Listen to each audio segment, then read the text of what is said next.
Hello दोस्तों, मेरा नाम है शिवम सिंह चौहान और G4 क्लासेस में आपका फिर से स्वागत है। तो पिछले टॉपिक में हमने डिस्कस किया था यूनिट कन्वर्ज़न, ठीक है। तो अब यूनिट कन्वर्ज़न की थोड़ी सी और प्रैक्टिस कर ली जाए। शायद मैंने सिर्फ 1 न्यूटन में कितने डाइन होते हैं ये मैंने आपको बताया था और 1 जूल में कितने अर्ग होते हैं। तो अब उसी N1 UN equal to N2 U2 को फिर से प्रैक्टिस कर ली जाए। तो हमने क्या करा था, यूनिट कन्वर्ज़न के लिए, किसके लिए, यूनिट कन्वर्ज़न के लिए, किसके लिए सर, यूनिट कन्वर्ज़न। तो यूनिट कन्वर्ज़न करने के लिए हमने एक फॉर्मूला सीखा था। क्या फॉर्मूला था, N1 U1 इक्वल टू क्या सीखा था, N2 U2। तो हम आज थोड़ा सा इस पे सवाल लगा लेते हैं, थोड़े न्यूमेरिकल्स को सॉल्व कर लेते हैं।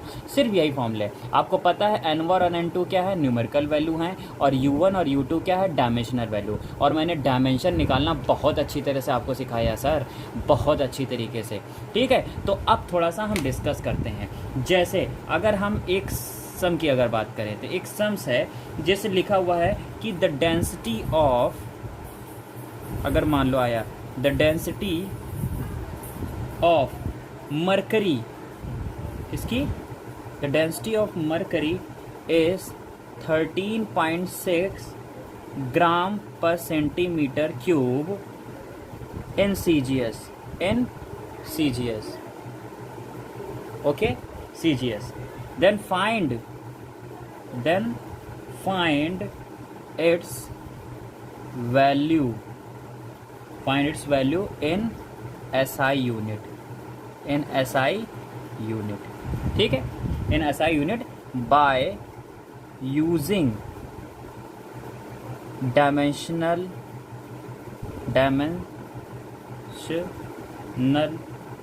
ठीक मेथड।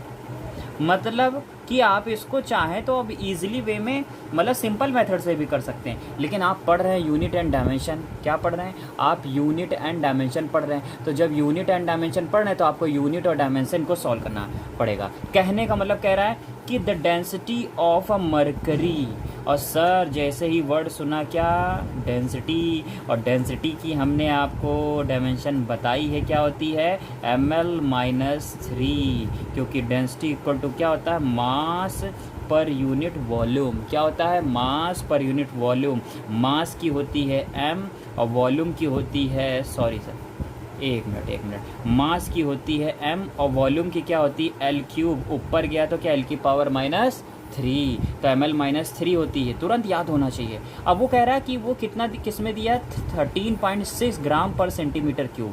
तो the density of mercury, mercury की डेंसिटी कितनी दी है हमारी, 13.6 gram per centimetre cube. Actually power -3, तो उसका मतलब डिवाइड में जाके क्या हो जाएगा, पॉजिटिव हो जाएगा। उसको कन्वर्ट करना, और किस में दिया है, बोल रहा है CGS में दिया हुआ है, और इसको कन्वर्ट किस में करना है, MKS। क्या कह रहा है, SI यूनिट का मतलब ही होता है MKS में कन्वर्ट करना है। मतलब जो ग्राम है वो किस में कन्वर्ट हो जाए, किलोग्राम में, और जो सेंटीमीटर है वो किस में कन्वर्ट हो जाए, मीटर में। किस में हो जाए, जो ग्राम है वो किलोग्राम में कन्वर्ट कर दे और सेंटीमीटर को हम मीटर में कर दें। लो बन गया केजी पर मीटर क्यूब। तो वो केजी पर मीटर क्यूब जो हो गया, मतलब तो वो कितना हो जाएगा सर, इतना नोट करिए सर, स्क्रीनशॉट लीजिए तो मैं आपको और अच्छे से डिस्क्राइब कर। बस देखिए, मैंने आप इतना निकालना था बस। जैसे मैंने उस दिन बताया था कि 1 न्यूटन में कितने डाइन होते हैं, तो आपको ये इक्वेशन फॉर्म करनी है, न्यूटन और डाइन। तो मैंने फॉर्म कर ली, 13.6 gram per centimetre cube equal to how many KG per metre cube, इन मतलब कि वो केजी पर मीटर क्यूब में, MKS में कितना होगा, ठीक है, समझ रहे कि नहीं। तो इसको कन्वर्ट करने के लिए आपका एक ही फॉर्मूला था, N1 U1 equal to N2 U2। क्या है, N1 U1 equal to N2 U2। मैंने सिर्फ डेटा लिखा, डेंसिटी दी है, वो डेंसिटी दी। अब इसको हमें MKS में कन्वर्ट करना है, मतलब जो ग्राम, मास ग्राम में, उसको केजी में कन्वर्ट, किलोग्राम में कन्वर्ट करना है, और जो डिस्टेंस सेंटीमीटर में है वो क्या है, मीटर में करनी है। ओके, बस इतना सा है। अब थोड़ा सा है, अब इसको आप स्क्रीनशॉट ले लीजिए तो मैं आपको बताता हूँ, ठीक है, ले लीजिए स्क्रीनशॉट, ठीक। अब देखिए मैं रफ करता हूँ, अब उसको पूरा ही रफ कर देता हूँ। अब इसको देखिएगा, समझने की कोशिश करिए, ठीक, समझने की कोशिश करिए। जैसे क्या दिया हुआ है कि 13.6 ग्राम पर सेंटीमीटर क्यूब, ग्राम पर सेंटीमीटर क्यूब, ठीक, और कन्वर्ट करना है इसको केजी पर मीटर क्यूब। मतलब ये दिया है CGS में और इसको SI का मतलब ही देखो, ग्राम है केजी में कन्वर्ट कर दो, सेंटीमीटर है तो मीटर में कर दो, बस हो गया। अब देखिए फॉर्मूला क्या बताया मैंने, N1 U1 equal to N2 U2। तो N1 की वैल्यू क्या दी, ये N1 है ना सर, और ये क्या है, ये जो ग्राम पर सेंटीमीटर क्यूब है U1 है, और ये जो नहीं पता है ये N2 है, और ये पता है वो केजी पर मीटर क्यूब में करना है U2 हो गया। तो ये हम देखिए अभी आराम से फाइंड कर लेंगे। तो N1 मतलब न्यूमेरिकल वैल्यू कितनी दी है 13.6 इंटू U1 मतलब डायमेंशन किसकी, ग्राम पर सेंटीमीटर क्यूब, ये क्या है डेंसिटी, उसने बोला है कि डेंसिटी है, और डेंसिटी की हमने आपको बताई है डायमेंशन क्या होती है ml-3, क्या होता है ml-3, और ये इधर साइड है तो M1 L1, देखिए 1 लिखा है। ऐसे आपको N2 फाइंड करना है, सेम ये भी डेंसिटी की यूनिट ही है, सेम है, बस ये CGS में ये MKS में, तो क्या हो जाएगा ml-3 और इधर 2 और इधर भी 2। आया कि नहीं समझ में आया। अब आप N2 की वैल्यू निकालनी तो ये मल्टीप्लाई में चीज़ें इधर डिवाइड में आ जाएंगी, तो 13.6 इंटू क्या हो जाएगा M1 अपॉन M2, ठीक है, और इधर क्या हो जाएगा L1 अपॉन L2 नीचे आएगा, और उसकी हो दोनों की पावर कितनी -3 ऊपर लगा दिया, और इक्वल टू हमने क्या कर दिया N2 आया। तो अब क्या करेंगे, समझने की कोशिश करिए, ठीक है, कि अब मास इधर किस में है, ग्राम में, तो भाई हमने ग्राम में लिख दिया, और उधर मास किस में है, केजी में M2, ठीक है, किस में है, केजी में, और इधर लेंथ जो थी किस में थी, सेंटीमीटर में थी, और उधर किस में हो गई, मीटर में, कोई बात नहीं, और उसकी पावर कितनी है -3, कितना हो जाएगा N2। आप इसको सॉल्व कर लीजिए, क्या करें, इसको सॉल्व कर लीजिए, ठीक है, ठीक है, इसको स्क्रीनशॉट जरूर लेते जाइए, ठीक है। अब बात करते हैं, ठीक है।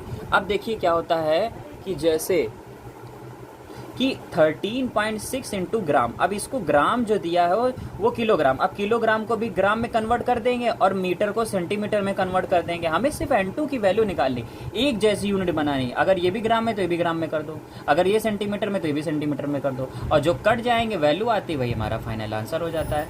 तो रफ करके आपको दिखाते हैं, समझाते हैं, देखिए, ठीक है, देखिए ये क्या है 13.6,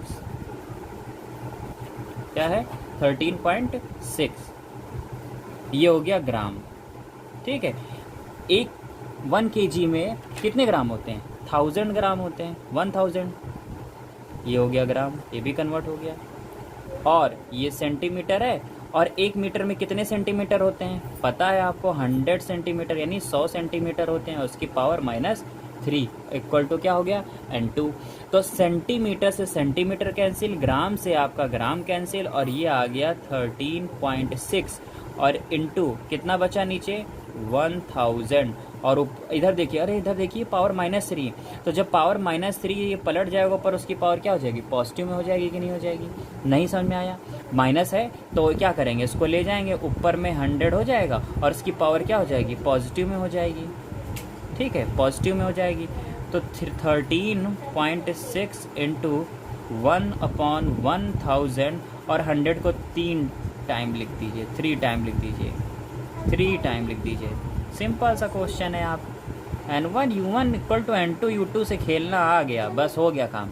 तो देखिए इसमें कितने 2 0, 1 0 2 0, 1 0 2 0, इसमें 1 0 से 1 0 कैंसिल, तो जो बाकी बचा है वही हमारा फाइनल आंसर हो गया है, वही हमारा फाइनल आंसर हो गया। उतारते भी रहिए साथ साथ, ठीक है। तो 13.6 इंटू ऊपर कितना बचा, ये 10, और ये देखिए कितना हो गया 10 की पावर 3 N2, यानी आपकी N2 की वैल्यू आ गई 13.6 इंटू 10 की पावर 3।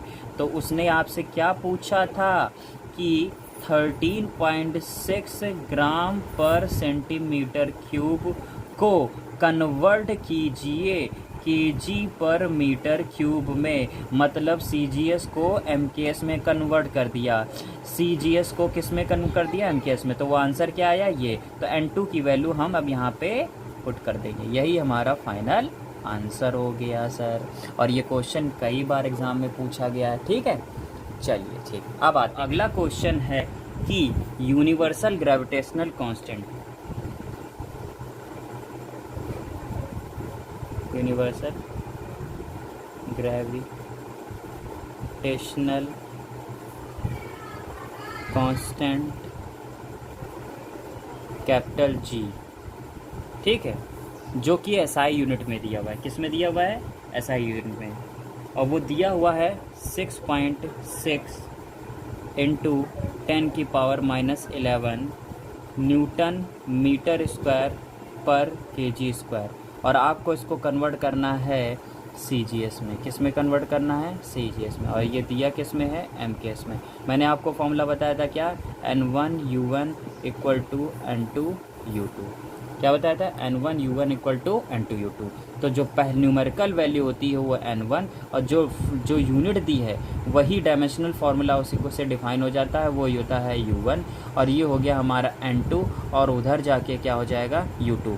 जैसे अब देखिए, इधर दिया है एमकेएस में तो न्यूटन है, न्यूटन सीजीएस में क्या होता है? डाइन। बताया था कि नहीं? और मीटर में है तो उधर जाके क्या हो जाएगा? सेंटीमीटर में। और फिर जो केजी में है वो किस में हो जाएगा? ग्राम में। ठीक, तो न्यूटन मीटर स्क्वायर पर केजी स्क्वायर हो जाएगा एमकेएस में, और सीजीएस में जैसे ही कन्वर्ट होगा तो डाइन सेंटीमीटर स्क्वायर पर ग्राम स्क्वायर हो जाएगा। और N2 और ये हो जाएगा U2। अब यहाँ पे वैल्यू पुट करते हैं। N1 की वैल्यू कितनी है? 6.67 इंटू 10⁻⁻11। और U1 मतलब इसकी डायमेंशनल वैल्यू, और इसकी डायमेंशनल वैल्यू निकालना मैं आपको बता चुका हूँ। G इक्वल टू क्या होता है? F into R square upon M1 M2। बताया था कि नहीं बताया था? ये फॉर्मूला पता है। F इक्वल टू क्या होता है? G M1 M2 upon R square. यहाँ से आप कैपिटल G की डायमेंशन निकाल सकते हैं। और F इक्वल टू क्या होता है? MLT-2 निकाल लीजिए, मैं आपको फिर से बता रहा हूँ। और डिस्टेंस की क्या होती है? L, और उसकी पावर लगी 2, तो L स्क्वायर हो गया, और मास की हो गई M, और ये फिर मास की क्या हो गई? M। ये M से M कैंसिल हो गया। ठीक है, तो अब बात करते हैं हम ये डायमेंशनल वैल्यू। तो M ये ऊपर गया, ठीक है, ये M ऊपर गया तो M की पावर -1, और क्या हो गया? L क्यूब, और क्या हो गया? T-2। ठीक है, अब यहाँ पे 1 लिखा हुआ तो M1 L1 और T1 निकालना है। आपको आ ही गया, मैंने फिर से करके आपको बताया। वैसे रटी होनी चाहिए कि M-1 L क्यूब T की पावर -2 होती है डायमेंशनल वैल्यू।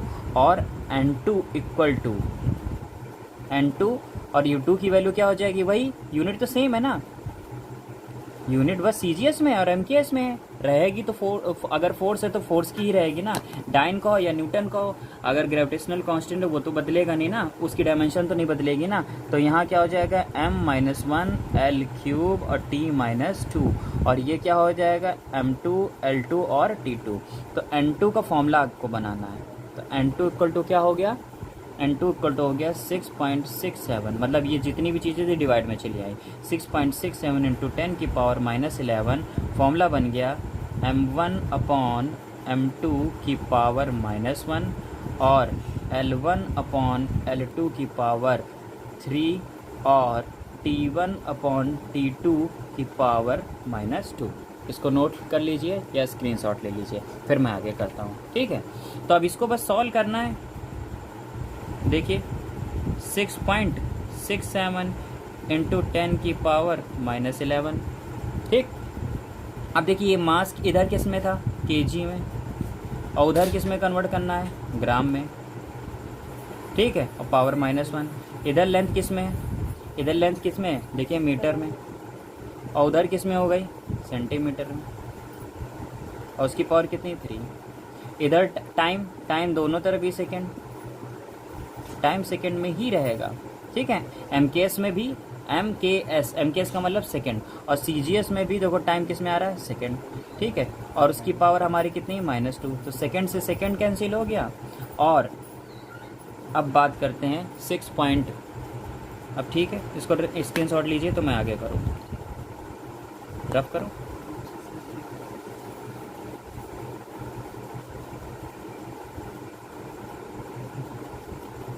ठीक है, तो क्या आया, N2 की वैल्यू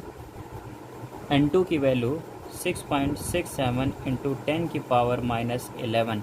अब ये केजी में दिया है तो किसको किस में कन्वर्ट करो, ग्राम में, तो कितना हो जाएगा 1000 ग्राम। 1 केजी में कितने ग्राम होते हैं, 1000 ग्राम होते हैं, ये पावर -1। और देखिए 1 मीटर में कितने होते हैं, 1 मीटर में 100 सेंटीमीटर, और नीचे कितना दिया है, सेंटीमीटर, और उसकी पावर कितना दिया है, 3। तो सेंटीमीटर से सेंटीमीटर कैंसिल, ग्राम से ग्राम कैंसिल। अब इसको आप सॉल्व कर लीजिए, 6.67 इंटू 10 की पावर -11, और यहाँ पर देखिए पावर माइनस है, नीचे जाके कैसा हो जाएगा, पॉजिटिव, तो नीचे में हो गया 1000। और ये 100 कितनी बार है, 3 बार, 1 2 और 3, 1 0 2 0 1 0 2 0, फिर 1 0 से ये कैंसिल। तो ये कितना बचा देखिए ज़रा, 10 की पावर कितना हुआ, 10 की पावर -11, और इंटू 10 की पावर कितनी है, 1000 हो गया। तो 1000 को हम 10 की पावर 3 ले सकते हैं, तो बेस सेम होती है तो पावर ऐड हो जाती है। तो 6.67 इंटू 10 की पावर -11 प्लस 3, इसका मतलब 6.67 इंटू 10 की पावर -8, ये हो गया आपका आंसर, ये आपका हो गया आंसर। जल्दी से आप इसका स्क्रीनशॉट लीजिए, ठीक है। अब चलते हैं आगे। अब हम बात करते हैं, कोई भी अगर फॉर्मूला दिया हुआ है उसको डायमेंशनली करेक्ट है या नहीं, उसको चेक करते हैं,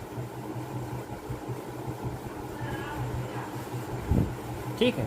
अगर कोई फॉर्मूला दिया हुआ है वो डायमेंशनली करेक्ट है या नहीं, तो उसकी डायमेंशनली करेक्ट है उसको चेक करते हैं। जैसे, ठीक है, दूसरा मेथड यही है, क्या है, डायमेंशनल को चेक करेंगे। अगर डायमेंशनली आपने चेक कर लिया तो पता चल जाएगा कि ये फॉर्मूला सही है या नहीं है। जैसे क्वेश्चन है कि check the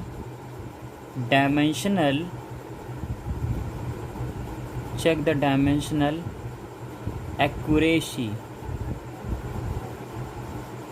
of the relation. कोई फॉर्मूला दिया है और आपसे कह रहा है कि ये बताइए सही है कि नहीं, ये सही है या नहीं। जैसे लिखा v = √T/m, हर चीज़ वैसे वो डिफाइन कर देगा कि v क्या है। जैसे v क्या है, यहाँ पर बताया गया है कि v वेलोसिटी है, और t क्या है आपका, टेंशन है। क्या है, टेंशन है। टेंशन क्या है, फोर्स है तरीके का, और m क्या है, मास है। जब आपको सब कुछ डिफाइन कर दिया गया है तब आप आराम से इस फॉर्मूले को चेक कर सकते हैं। आप इस फॉर्मूले को आराम से आप चेक कर सकते हैं। जैसे उस पहले फॉर्मूले को लिखिए, जो गिवन फॉर्मूला v = क्या है, √T/m। आप लेफ्ट हैंड साइड और राइट हैंड साइड की डायमेंशन लिखें, और अगर दोनों की डायमेंशन सेम आ रही है तो आपका जो गिवन फॉर्मूला है वो आपका क्या है, ट्रू है। कब, जब लेफ्ट हैंड साइड और राइट हैंड साइड दोनों क्या है, इक्वल हो। मतलब v क्या है, वेलोसिटी, और वेलोसिटी की डायमेंशन क्या होती है, LT-1। क्या होती है, LT-1। अब देखिए ये क्या है, स्क्वायर रूट है। स्क्वायर रूट का मतलब उसकी पावर कितनी है, 1/2। और मास की डायमेंशन क्या होती है, m, ठीक। और t टेंशन है, टेंशन फोर्स है। टेंशन क्या है, एक फोर्स है, तो टेंशन यानी फोर्स है, जो फोर्स है तो उसकी डायमेंशन क्या होती है, MLT-2। टेंशन क्या है, एक फोर्स है, ठीक है, तो उसकी डायमेंशन क्या होती है, MLT-2। तो MLT-2, टेंशन क्या है, फोर्स है, तो MLT-2। तो अब इसको सॉल्व करके देख लेते हैं हम, ठीक है। अब हम इसको सॉल्व करके देखते हैं, टी टेंशन है ना, ठीक है। तो लेकिन एक चीज़ यहाँ बोला गया है कि टेंशन जो दिया हुआ है वो मास पर यूनिट लेंथ है, लेकिन यहाँ जो मास दिया है, ये भी देखिए, मास क्या दिया है, पर यूनिट लेंथ दिया है। मास क्या दिया, पर यूनिट लेंथ।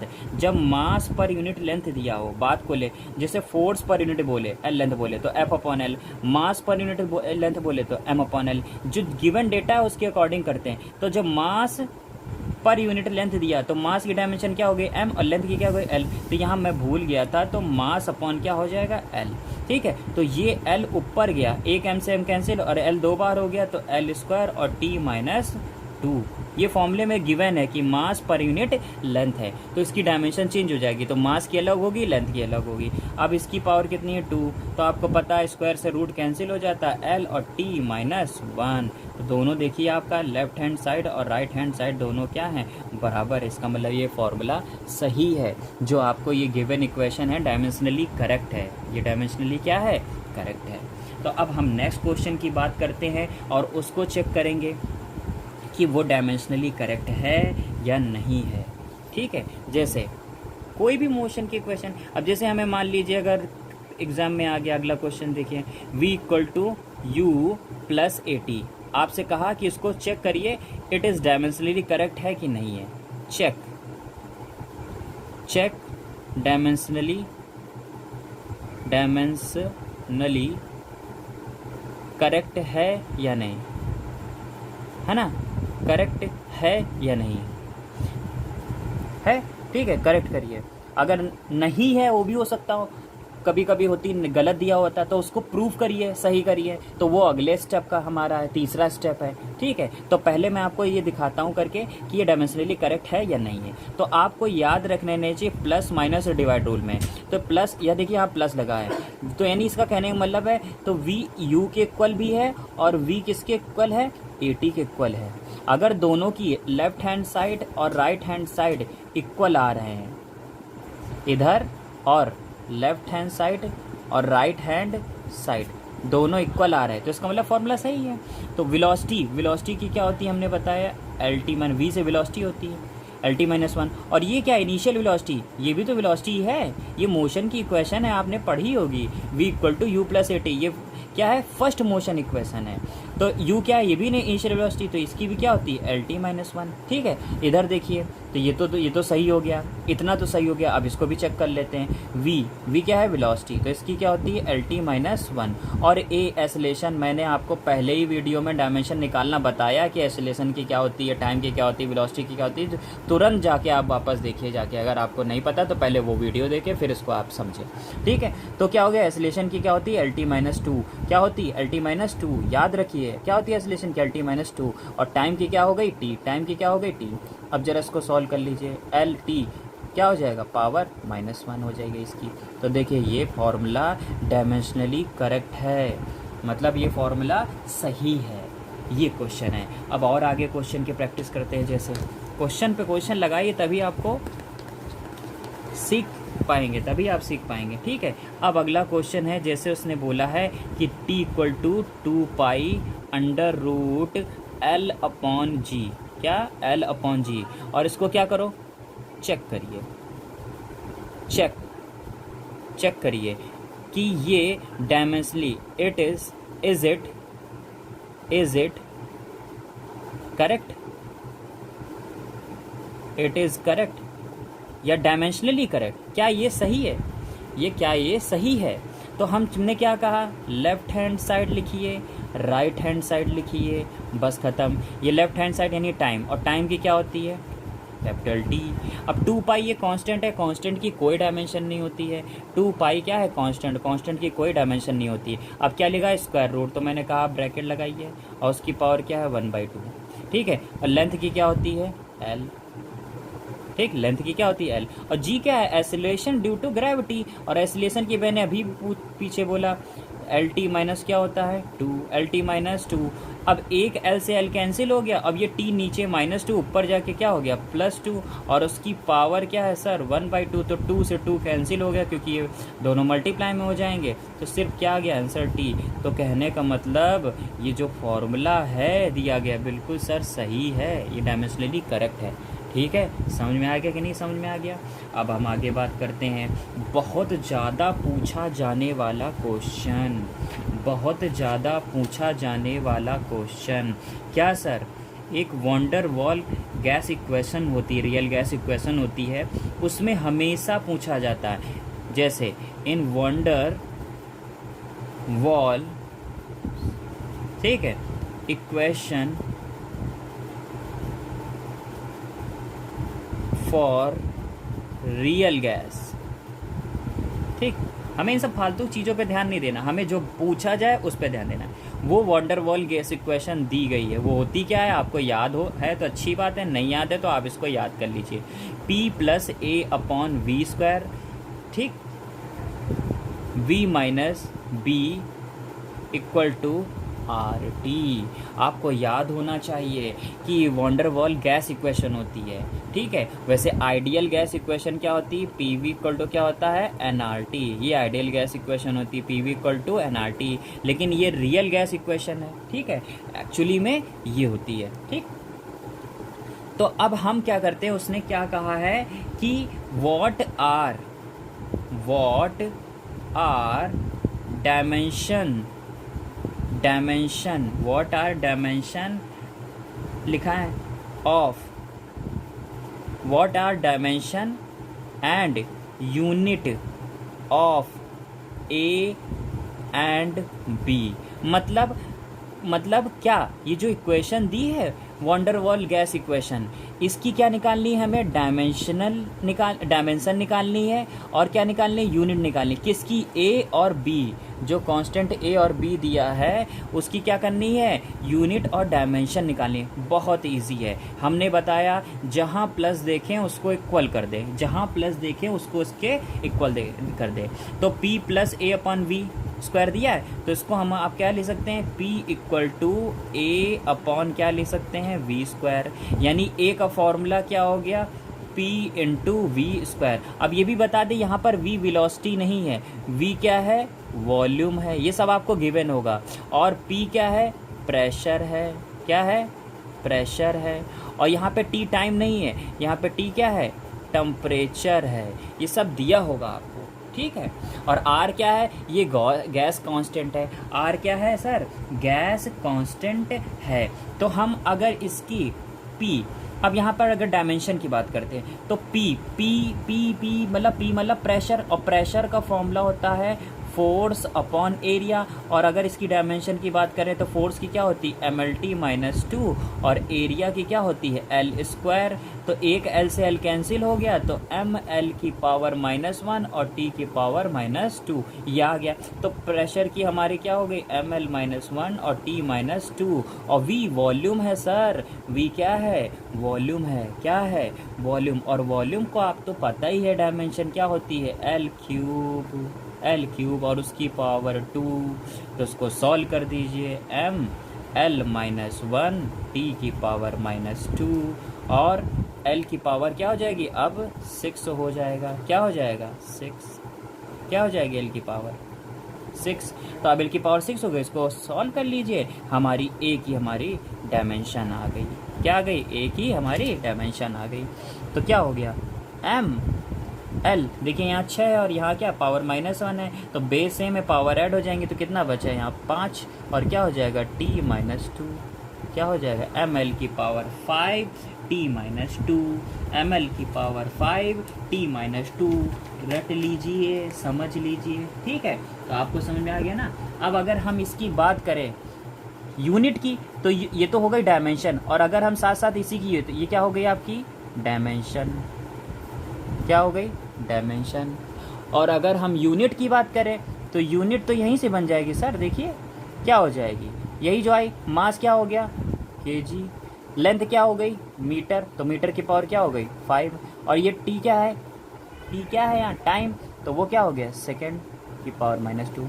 अब इस यूनिट में जो आया वो टाइम है, ये टाइम, ये टेम्परेचर है, उसकी तो बात ही नहीं, इस फॉर्मूले में तो आया नहीं है ये कहीं T कैपिटल, ठीक है। ये हो गया, तो kg मीटर की पावर 5 सेकेंड की पावर -2, ये हमारा A का काम खत्म हो गया, उसकी यूनिट भी आ गई, डायमेंशन भी आ गई, ठीक। अब हम बात करते हैं किसकी, B की, ठीक, किसकी, B की। इसको स्क्रीनशॉट ले, बहुत पूछा जाता है सर ये क्वेश्चन, वॉन्डरवॉल गैस इक्वेशन आपको याद भी होनी चाहिए, और A और B को क्वेश्चन निकालना मैंने आपको बहुत ईजिली तरीके से बता दिया है। और अगर नहीं समझा तो बार इस वीडियो को देखें, बार जब तक समझ में नहीं आ पाए, ठीक है। अब हम बात करते हैं किसकी, B की। किसकी बात करते हैं, B। देखिए अब अगर हम B निकालना तो जरा इसमें देखिए B है, तो हमने बोला चाहे प्लस हो चाहे माइनस हो, तो प्लस है तो P इक्वल टू A/V² हो गया। तो अगर ये माइनस में बीच में दिया तो इसका रूल क्या है, V equal to automatic B हो जाएगा, V इक्वल टू क्या हो जाए, ऑटोमेटिक B हो जाएगा। क्या आंसर है, ठीक। ठीक है। तो बी का हमारा क्या हो जाए, ये तो वॉल्यूम है, तो वॉल्यूम की क्या होती है एल क्यूब, वॉल्यूम की क्या होती है एल क्यूब होती है। तो ये तो डायमेंशन बहुत आसानी से आ गई, इसकी तो डायमेंशन तुरंत आ गई। और अगर हम इसकी यूनिट की बात करें, किसकी बात करें यूनिट की, तो यूनिट क्या हो जाएगी हमारी, देखिए एल क्या है लेंथ है, तो लेंथ का किस में मेज़र करी जाती है मीटर में, तो ये हो गया मीटर क्यूब।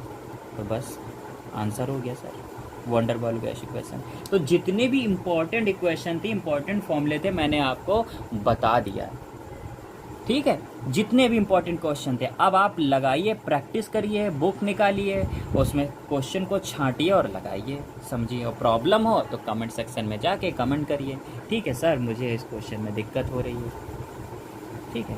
तो अब हम बात करते हैं कि फॉर्मूला डिराइव करना, फॉर्मूले को प्रूव करना, बहुत वही सबसे बड़ा कठिन काम होता है, ठीक है। वो मैं आपको सिखाने जा रहा हूँ, ठीक है। क्या कि अगर कोई सम दिया हुआ है और कह रहा है, मेन हमें दो बातें याद रखनी है कि हम अगर इक्वेशन डिराइव करने की बात करें, जब भी क्या करें इक्वेशन डिराइव करने की, किसकी बात करें इक्वेशन डिराइव, तो दो वर्ड आपको याद रखना है।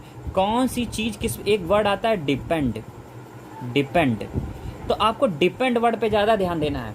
तो कौन सी चीज़ किस पर डिपेंड कर रही है, जैसे बोला है कि फोर्स डिपेंड कर रहा है मास पर, वेलोसिटी पर, और किस पर डिपेंड कर रहा है डिस्टेंस पर या रेडियस पर कर रहा है। तो डिपेंड कौन कर रहा है फोर्स, और किस पर कर रहा है इन तीन क्वांटिटी पर।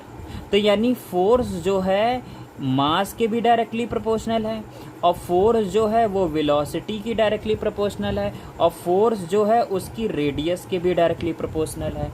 तो फोर्स एक डिपेंडेंट क्वांटिटी है, फोर्स डिपेंड कर रहा है ना किस पे, मास पर, वेलोसिटी पर, रेडियस पर। बस यही चीज़ें आपको याद रखनी है कि डिपेंड कौन किस पे कर रहा है जब भी इक्वेशन आप डिराइव करेंगे। और उसमें क्या करेंगे, उसकी पावर ए, एक की पावर बी और एक की पावर सी लिख देंगे। और आप क्या करेंगे, उन ए और बी और सी ये जो कांस्टेंट हैं इनकी वैल्यू निकाल लेंगे, डायमेंशन सबकी पुट करके, और जब आ जाएगा ए बी सी, ये उठा के रख देंगे, आपका फॉर्मूला बिल्कुल सही हो जाएगा, डिराइव हो जाएगा बिल्कुल। देखिए मैं एक क्वेश्चन आपको करके भी बताता हूँ, ठीक है। देखिए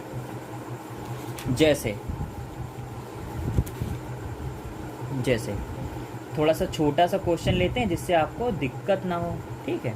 थोड़ा सा छोटा सा क्वेश्चन लेते हैं जिससे आपको दिक्कत भी ना हो और मैं आसानी से समझा भी दूँ। जैसे एक क्वेश्चन है, जो भी हो 7 नंबर क्वेश्चन डाल लीजिए, 6 नंबर शायद कराया था। The frequency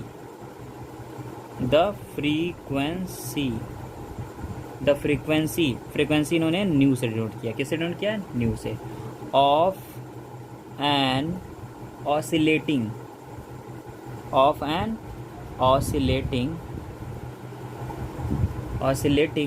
drop depends on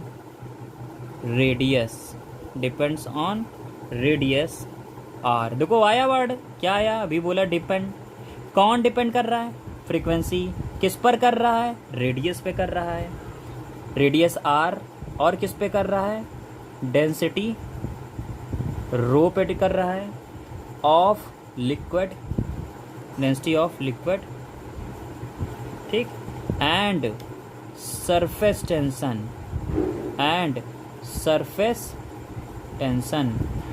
tension को यहाँ पर एस से डिनोट किया गया है, of the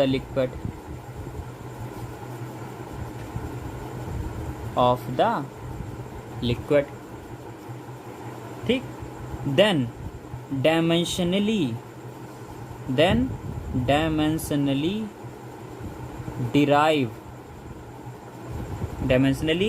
derive the formula, ठीक। अब डायमेंशनली फॉर्मूला डिराइव करना बहुत इजी है, मैंने आपसे बताया। वर्ड ढूंढिए, कहाँ डिपेंड ढूंढ लिया भैया। कौन डिपेंड कर रहा है, कह रहा कि फ्रीक्वेंसी डिपेंड कर रही है, फ्रीक्वेंसी मतलब न्यू, किस, the frequency of an oscillating drop depends on what, किस किस पर, रेडियस पर। तो मतलब ये रेडियस पे डिपेंड कर रही है, और किस पे डिपेंड कर रही है, डेंसिटी पे डिपेंड कर रही है, और किस पर डिपेंड कर रही है, ठीक है, सरफेस टेंशन पर डिपेंड कर रही है। तो मतलब जो ये फ्रीक्वेंसी ऑफ ड्रॉप है, जो फ्रीक्वेंसी ऑफ ड्रॉप यानी न्यू है, वो 3 चीज़ों पर डिपेंड कर रही है। मतलब ये इनके डायरेक्टली प्रोपोर्शनल है, रेडियस के, और ये पी नहीं है, ये रो है, ये डेंसिटी को रो से नोट करते हैं, रो, और ये क्या हो गया, एस। तो कहने का मतलब अकॉर्ड, तो इसको ऐसे लिख सकते हैं, क्या हुआ, अकॉर्डिंग टू क्वेश्चन क्या, कि frequency is directly proportional to radius, frequency is directly proportional to density of the liquid, and frequency is directly proportional to surface tension. वो 3 चीज़ों के डायरेक्टली प्रोपोर्शनल है। मतलब फ्रीक्वेंसी डिपेंड कर रही है रेडियस पर, ड्रॉप की रेडियस पर, फ्रीक्वेंसी डिपेंड कर रही है उस क्या लिखा, ड्रॉप की जो लिक्विड है उसकी डेंसिटी पर, जो फ्रीक्वेंसी डिपेंड कर रही है वो किस पर, सरफेस टेंशन पर। तो यानी फ्रीक्वेंसी 3 चीज़ों पर डिपेंड कर रही है, 1, 2 एंड 3। और हमने कहा था तुरंत इनकी पावर A, इसकी पावर B, इसकी पावर C मान लो, बताया था कि नहीं, ठीक। अब इतना नोट कर लीजिए, बहुत आसानी से आप समझ जाएंगे। अब इस कोई सवाल का कोई काम नहीं, अब अपने आप फॉर्मूला डिराइव हो जाएगा। देखिए रब करते हैं, आप क्या डायमेंशन तो निकालना सीख चुके हैं, वो 5 mLT θ-1, ठीक है। देखिए तो अब इन तीनों इक्वेशन को क्या करेंगे, क्या करोगे, तीनों इक्वेशन को एक साथ पे लिखेंगे। तो लिखोगे write the all equation together. इन तीनों इक्वेशन को एक साथ लिखने पर न्यू इक्वल टू क्या हो जाएगा, एक साथ लिखो तो क्या हो जाएगा, डायरेक्टली प्रोपोर्शनल टू R की पावर A, रो की पावर B और S की पावर C। और जैसे ही डायरेक्टली प्रोपोर्शनल हटता है एक नया कांस्टेंट आ जाता है, वो मान लिया कैपिटल K है, कुछ भी कांस्टेंट, ठीक है, P मान लिया, S मान लिया, T मान लिया, कुछ भी मान लिया, लेकिन अब सेम ना मान लो क्योंकि 3 तो दिए हैं। तो R की पावर A, रो की पावर B और S की पावर C, ये आपका फॉर्मूला बन गया। अब ये फॉर्मूला तब डिराइव होगा जब आप A, B, C की वैल्यू निकाल लेंगे। अब दूसरा स्टेप आपको क्या करना, पहला स्टेप तो आपने छांट लिया, इक्वेशन बना ली। अब दूसरा स्टेप ये है कि आपको A, B, C की वैल्यू निकालनी है। वो कैसे निकलेगी, फिर वही कहा, लेफ्ट हैंड साइड और राइट हैंड साइड। इस केस से आपका कोई मतलब नहीं है, ये तो K कांस्टेंट है जो चेंज होता रहता है, ठीक है, किसी के लिए कुछ, किसी के लिए कुछ। और ये न्यू क्या है सर, फ्रीक्वेंसी है, वेलोसिटी नहीं है सर। देखिए ये ऐसे बनता है और वेलोसिटी ऐसे बनती है, ठीक है। तो न्यू फ्रीक्वेंसी की क्या होती है, फ्रीक्वेंसी का क्या होता है, 1 टाइम पीरियड। फ्रीक्वेंसी जो होता है, ठीक है, 1 क्या होता है, T फॉर्मूला। और ये हमने बताया डायमेंशनल, अगर उसका फॉर्मूला निकालना तो T ऊपर जाएगा तो क्या हो जाएगा, T-1। तो फ्रीक्वेंसी की डायमेंशन क्या होती है, T-1 क्या होती है, T-1। तो दोनों की अब क्या करेंगे, अब ये दूसरा स्टेप क्या करेंगे कि हम डायमेंशनल फार्मूला लिखेंगे दोनों साइड। तो इसकी क्या, इसका डायमेंशनल फार्मूला क्या हो गया, T-1, कोई दिक्कत नहीं। K कांस्टेंट है, उसका उससे कोई लेना देने। R क्या है, रेडियस है, तो रेडियस कोई भी हो, मीटर में ही मेजर करते हैं, ये हो गई L और उसकी पावर A। डेंसिटी देखिए, रो क्या है, डेंसिटी उसने बोला है, तो डेंसिटी की यूनिट क्या होती है, ml-3 और उसकी पावर क्या है, B। और ये S क्या है, सरफेस टेंशन। मैंने सरफेस टेंशन आपको T से डिनोट किया था। सरफेस टेंशन T बराबर क्या होता है, F/L क्या होता है, और यह कहीं मैंने बताया था सिग्मा इक्वल टू F/L भी कह सकते हो, ठीक है। तो सरफेस टेंशन को हम T से नोट करते हैं, किसी बुक में S से, अब इन्होंने S से बोल दिया, कोई दिक्कत नहीं। तो सरफेस टेंशन यानी क्या हो गया, S, और S इक्वल टू क्या हो गया, फोर्स पर यूनिट लेंथ होता है।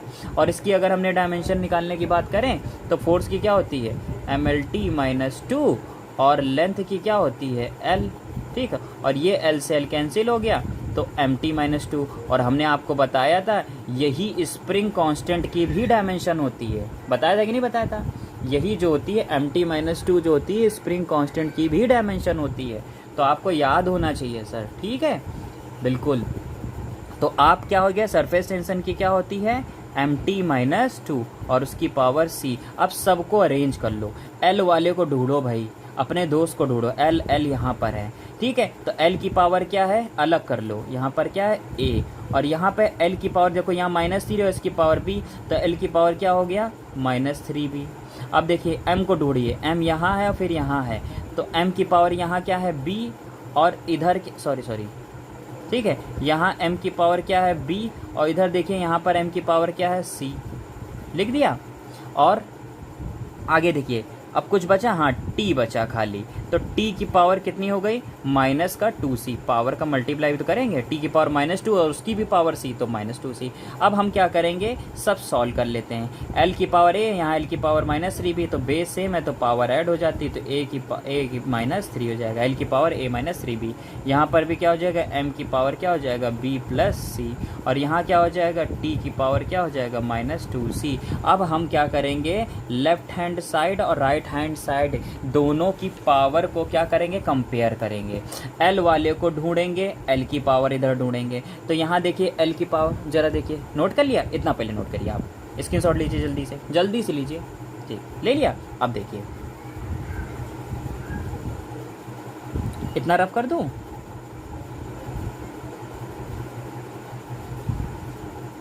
ठीक है। देखिए तो अब देखिए इधर l की पावर क्या है a-3b, इधर तो l वाला टर्म ही नहीं है, तो मतलब यानी l की पावर क्या रही होगी, 0 रहा होगा, तो इसका मतलब हो गया a-3b की वैल्यू कितनी हो गई 0। इसकी पावर l की पावर a-3b है ना, अब इधर है ही नहीं l, तो उसको क्या लिख देंगे यहाँ 0। अब यहाँ m की पावर क्या b + c, इधर तो m टर्म ही नहीं है, तो b + c की वैल्यू क्या हो गई 0 हो गई। इधर देखिए t की पावर -2c और यहाँ t की पावर -1 है, तो मतलब -2c इक्वल टू क्या हो गया -1, तो -2c इक्वल टू कितना हो गया -1। आ रहा कि नहीं समझ में आ रहा, तो मतलब यहाँ से c की वैल्यू कितनी आ गई, माइनस माइनस कैंसिल हो गया, 1 क्या आ गया 2। अब c की वैल्यू यहाँ 1/2 आ गया, तो यहाँ रख दीजिए 1/2, तो 0, यानी b की वैल्यू कितनी आ गई -1/2।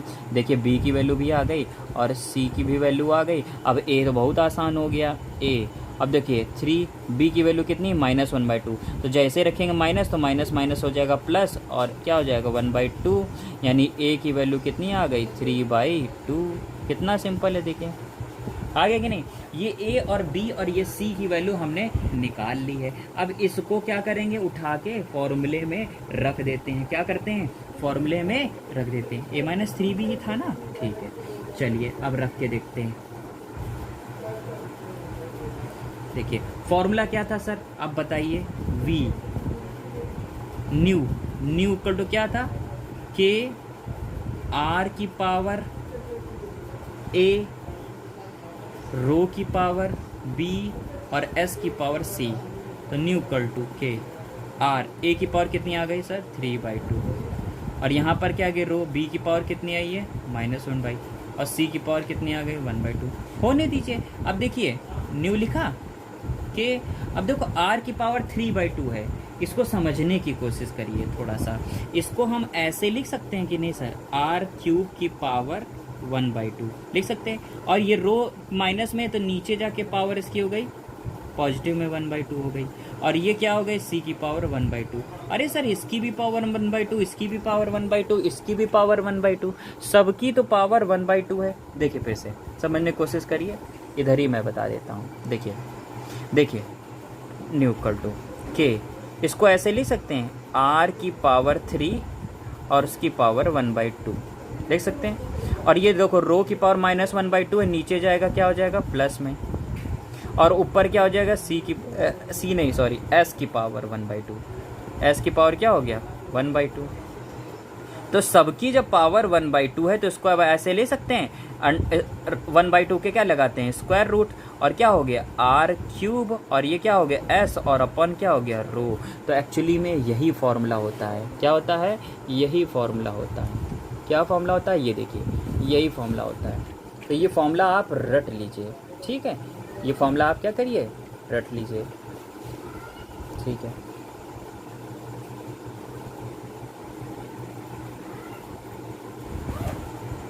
ठीक है, अब फॉर्मूला डिराइव हो गया, बस देखिए डिराइव करना भी कितना आसान हो गया फॉर्मूला, ठीक है, फॉर्मूला डिराइव करना कितना आसान हो गया। इस फॉर्मूले को आप याद कर लीजिए, ठीक है, ये फॉर्मूला भी आपको मिलेगा भी, ठीक है। अब नेक्स्ट क्लास में आपको और 2-4 इसी से प्रॉब्लम बताएंगे, ठीक है। आज के लिए इतना काफ़ी है, बाय।